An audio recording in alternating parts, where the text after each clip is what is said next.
Немања добре дојде назад во Македонија, без разлика што меѓувреме играше во Полска, Белорусија и Хрватска. Го следиш македонскиот ракомет и веројатно го следиш прогресот на Еврофан Перистер, кој што се доближи до Вардар. Минатата сезона ја загуби титулата на меѓусебен скор во плейофот.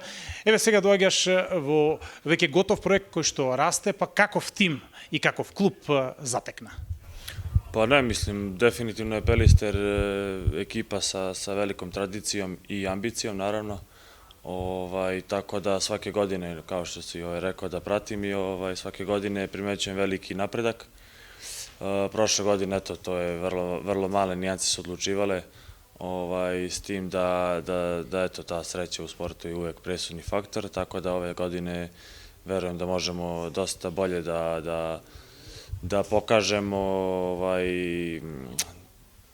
dosta nekako bolje da igramo u smislu da nas ima više i bit će više rotacija, ali dobro, samim tim će biti više utakmica jer se sve igra, tako da mislim da možemo dosta da napravimo ove sezone.